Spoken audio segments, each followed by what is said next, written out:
Case की latest updates महराज मलिक जी के सभी फॉलोअर्स और उनके कॉन्स्टिट्यूंसी के लोगों के लिए। आज महराज मलिक जी का जो केस था वो as item number 10 before justice Yusuf Wani लगा था और मैं आप लोगों को ये बताना चाहती हूँ कि ऑनरेबल जस्टिस यूसुफ वानी जी ने इस केस को रिजर्व कर लिया है ऑर्डर्स के लिए।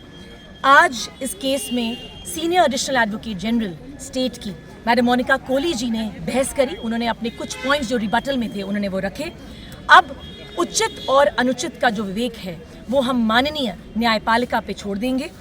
1 हफ्ते का टाइम दिया है न्यायपालिका ने हमें, दोनों साइड्स को, महराज मलिक जी की लीगल टीम को भी और स्टेट को भी, कि अगर कोई सिनॉप्सिस या कुछ और आपने सबमिट करना है वो हम सबमिट कर सकते हैं।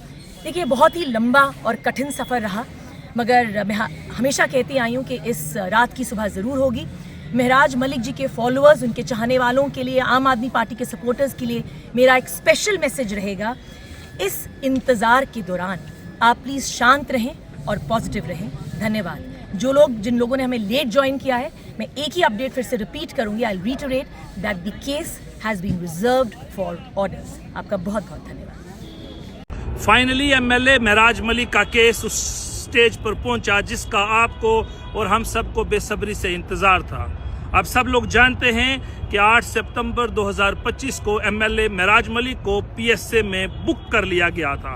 उसके बाद उसकी डिटेंशन को चैलेंज किया गया। जम्मू हाई कोर्ट के विंग में इसकी प्रोसीडिंग चलती रही, लेकिन ये केस की सुनवाई जो है वो ऑनरेबल जस्टिस मोहम्मद यूसुफ वानी साहब की अदालत में चलती थी और उनका हेडक्वार्टर चेंज हो गया, वो श्रीनगर आ गए। तो लिहाजा इस केस को भी श्रीनगर उन्हीं के पास सुनवाई के लिए शिफ्ट किया गया। पिछली 3 तारीखों पर यह केस लगातार उनके पास उसकी सुनवाई श्रीनगर विंग में चल रही है और सरकार की तरफ से सीनियर एडवोकेट सुनील सेठी साहब ने बहस की और उसके बाद senior AAG Miss Monika Kohli ji ने इस केस को सरकार की तरफ से प्रोसीड किया। वहीं महराज मलिक की लीगल टीम को हेड कर रहे थे सीनियर एडवोकेट राहुल पान साहब, एडवोकेट शेख शकील अहमद साहब, एडवोकेट मुजफ्फर इकबाल खान साहब, एडवोकेट अपू सिंह सलाथिया और मैं खुद एडवोकेट एम जुल्करनैन चौधरी महराज मलिक को रिप्रेजेंट कर रहे थे। लिहाजा आज इस प्रोसीडिंग की, इसकी तमाम प्रोसीडिंग्स को जब सरकार की तरफ से कंप्लीट किया गया तो महराज मलिक की टीम ने रिबटल अदालत में महराज मलिक की तरफ से रखा और इस तरीके से आज ये प्रोसीडिंग कंक्लूडिंग स्टेज पर पहुंची और कंक्लूड की गई।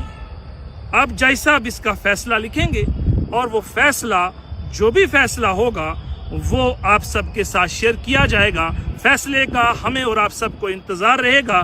जो ही ये फैसला आएगा तभी तय होगा कि महराज मलिक का डिटेंशन क्वाश होता है या नहीं होता है। इसका अब फैसला सिर्फ और सिर्फ honourable mister justice Mohammad Yusuf Wani साहब ने करना है। लिहाजा हमें और आप सबको इसका इंतजार करना है कि आखिर कितनी देर और फैसले में लगेगी। फैसला आने पर ही ये तय होगा कि महराज मलिक जेल से बाहर आते हैं या नहीं आते हैं। लेकिन इस पूरे केस की डे 1 से लेके आज तक आप लोगों का सहयोग, प्यार, मोहब्बत हम सब के साथ बना रहा, उसके लिए हम सब आपका तहे दिल से शुक्रिया अदा करते हैं। ये सपोर्ट, सहयोग इसी तरह हमारे साथ बनाए रखें।